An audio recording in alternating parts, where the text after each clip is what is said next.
خواجہ غریب نواز رحمتہ تعالی علیہ کا صبر بھی بڑا شاندار تھا.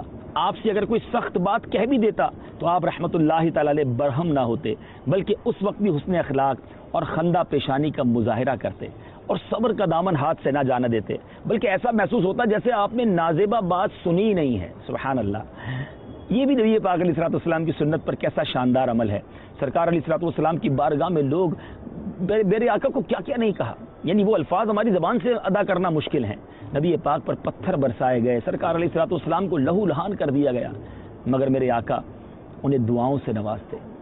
سلام اس پر کہ جس نے گالیاں سن کر دعائیں دیں، سلام اس پر کہ جس نے خون کے پیاسوں کو کبائیں دیں. میرے میٹھے اسلامی بھائیوں، نبی پاک علیہ الصلوۃ والسلام تو درگزر فرماتے، مگر ہم آقا کے غلام کہلانے والے معاف کرنے کے لیے تیار نہیں ہیں. ہم بدلہ لینے کے لیے تیار ہیں. ہم چاہتے ہیں میں جناب چھوڑوں گا نہیں. اس نے مجھے یہ کہا کیسے جناب، میں بدلہ لیے بغیر نہیں رہوں گا. اچھا بدلہ نہیں لوں گا تو لوگ کیا کہیں گے کہ میرے اندر مردانگی نہیں ہے. ارے مردانگی یہ نہیں ہے. جی ہاں، اے غصہ کرنے والوں سنو، میں خواجہ کے در سے آپ کو یہ پیغام دے رہا ہوں.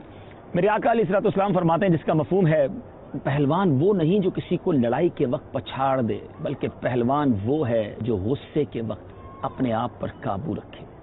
اب بتائیے قابو رہتا ہے؟ یہ بندہ کہتا ہے غصے میں تو جناب مجھ سے صبر نہیں ہوتا، ٹٹ فور ٹیٹ، جیسے کو تیسا. یہ اسلام نہیں سکھاتا. خواجہ غریب نواز کی تعلیمات خواجہ کے در سے پیش کر رہا ہوں. صبر کیجئے، معاف کیجئے، درگزر کیجئے، غصے پر قابو پائیے، پھر دیکھیں زندگی کا لطف کیسا ہو جاتا.